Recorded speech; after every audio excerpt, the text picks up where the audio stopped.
मोदी साहब को जो प्रेसिडेंट मैक्रोन है उन्होंने कैसे वेलकम किया।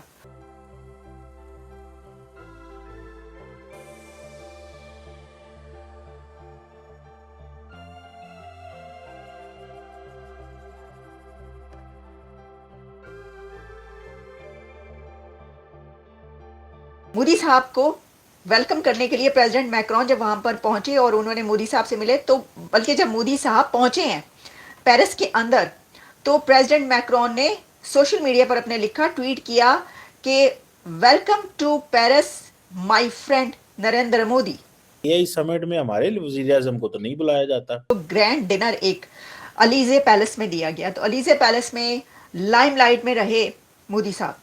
आर्टिफिशियल इंटेलिजेंस जिस दिन आपको उसमें इनवाइट करने के लिए जरूरी है कि उर्दू में पहले आर्टिफिशियल इंटेलिजेंस जो है उसकी ट्रांसलेशन आए, तो फिर आपके बच्चे जो है उनको समझ आएगी।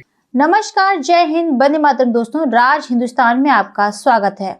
दोस्तों, पीएम नरेंद्र मोदी सोमवार को 3 दिवसीय यात्रा पर फ्रांस पहुंचे, जहां मोदी और मैक्रो की जुगलबंदी ने पूरी दुनिया को हिलाकर रख दिया है।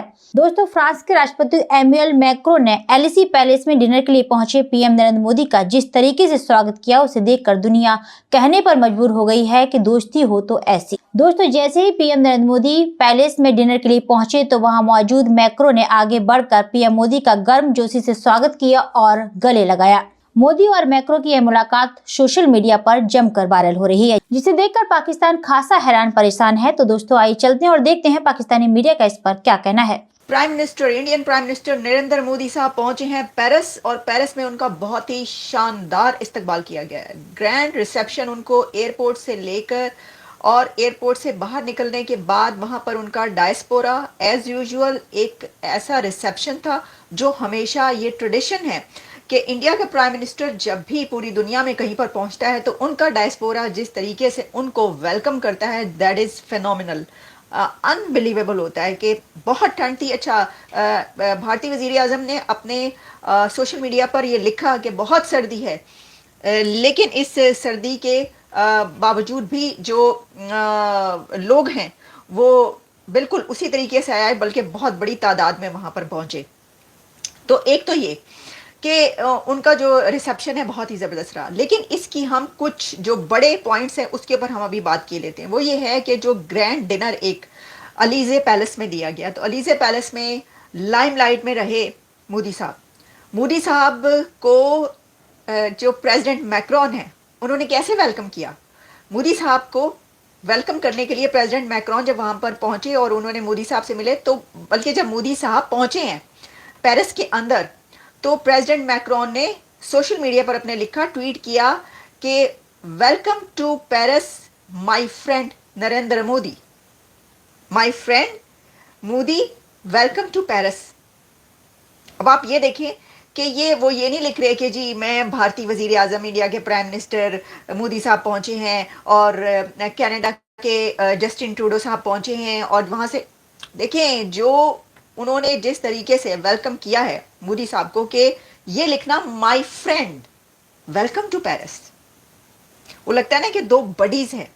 और ऐसा ही है, इसकी वजह यह कि आपको याद होगा कि फ्रांस के प्रेसिडेंट तो वहां पर रिपब्लिक डे में 1 साल पहले रोड शो में उन्होंने हिस्सा लिया था, कैसे बाहों में बाहें डालकर दोनों जो प्राइम मिनिस्टर थे उन्होंने रोड शो किया और इस तरह हाथ हिलाते हुए नजर आते हैं। अभी भी ऐसा ही हुआ है, और ये कोई फर्स्ट टाइम तो है नहीं। देखें जो मोदी साहब हैं वो तो पहले भी एक बार फ्रांस जो हैं वो आ चुके हैं, और ये सब कुछ पहले भी होता रहा है। लेकिन एक बार फिर, अच्छा, अलीजे पैलेस में हुआ ये कि जब एक ग्रैंड रिसेप्शन जो दिया गया, वहाँ पर नरेंद्र मोदी साहब छाए रहे और उन्होंने बढ़कर जो new vice president of America JD Vance हैं उनको मिले, वो बहुत गर्मजोशी के साथ, और उनको वेलकम किया। और सिर्फ वेलकम नहीं किया, बल्कि मोदी साहब ने जेडी वेंस साहब को ये कहा कि ग्रेट ग्रेट विक्ट्री, कॉन्ग्रेचुलेट किया, क्योंकि this is the first time कि भारतीय वजीर आजम अमरीकी वाइस प्रेसिडेंट के साथ मुलाकात कर रहा है। तो ये उनका कहना बनता था और उन्होंने उसको उसी तरीके से निभाया और कहा कि आपने एक ग्रेट विक्ट्री हासिल की है। ये एक तरीके से आप कह सकते हैं कि जेडी वेंस वाइस प्रेसिडेंट के लिए भी कॉन्ग्रेचुलेट था और प्रेसिडेंट ट्रम्प के लिए भी कॉन्ग्रेचुलेट था, यानी रिपब्लिकन पार्टी के रिपब्लिकन जो है एक बार फिर जो आए हैं तो एक ग्रैंड विक्ट्री लेकर आए हैं और ऑलमोस्ट उन्होंने क्लीन स्वीप किया। तो उसके ऊपर नरेंद्र मोदी ने उनको जेडी वैंस को मुबारकबाद पेश की और हमने देखा कि तस्वीरों में अच्छा अब हम जो है एक तो ये कि उन्होंने कहा कि great great victory, JD Vance को बड़ी उनकी तीनों बात करते हुए नजर आ रहे हैं। कई एक जगहों पर हमने ये देखा कि president, vice president JD Vance, president Macron और प्राइम मिनिस्टर नरेंद्र मोदी ये एक ही जगह पर इकट्ठे खड़े होकर बातचीत करते नजर आ रहे हैं। जस्टिन ट्रूडो जरा पीछे पीछे कहीं बहुत दूर इधर उधर जो हैं वो नजर आए, वो वैसे भी कन्नी कतरा रहे होंगे। ट्रूडो साहब सोच रहे होंगे कि मैं मोदी साहब से मुलाकात मेरी जो है वो ना हो या मैं इधर उधर कहीं छुप जाऊं दीवार के पीछे या कहीं, क्योंकि वो जो कुछ चलता रहा है। लेकिन ऐसा तो आपको पता है कि जो डिप्लोमेसी है या जो ऐसे विजिट्स होते हैं उसके अंदर ऐसा तो होता नहीं है। वहाँ पर बड़े अच्छे तरीके से मुलाकात हुई है सभी के साथ, क्योंकि ऐसी मुलाकातों में ये नहीं होता कि आप अपने वो पुराने गिले शिकवे जो है लेकर बैठ जाएं।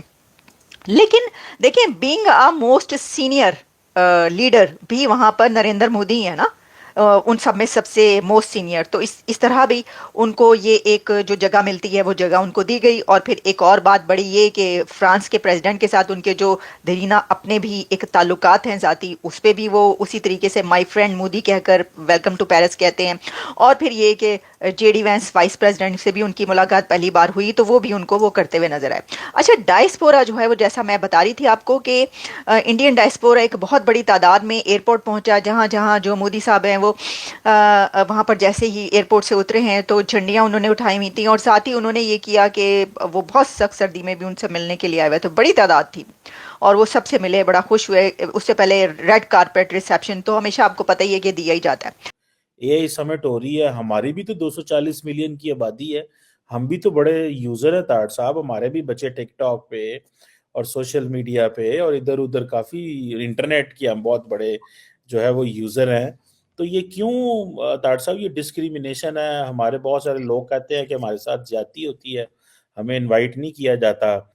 चले, ये तो एक बात की जा रही थी। दूसरा चीमा साहब, क्योंकि आपके मौलवी साहब ने कहा था जब ब्रिटिश ने मुगलों से हुकूमत खरीदी थी, छीनी थी जब ब्रिटिश ने, तो मौलवियों ने फतवे दे दिए थे कि इंग्लिश पढ़ने से बंदा काफर हो जाता है।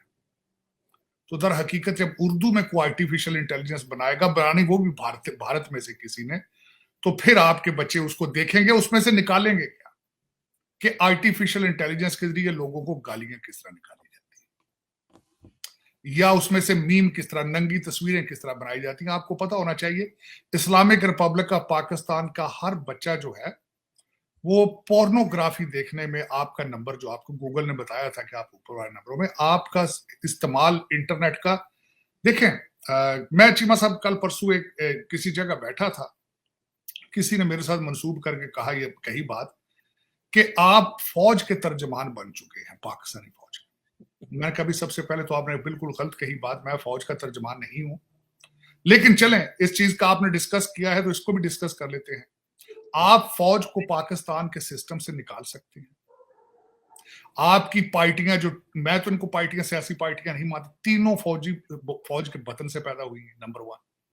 चलें ठीक है, फौज में आपने स्टेटमेंट दे दिया, आपने सर्टिफिकेट दे दिया है कि फौज जो है वो गलत है, ठीक है, मान ली बात, एक पोर्शन। 22,000 ब्यूरोक्रेट जो डुअल सिटीजन है उनका क्या करेंगे?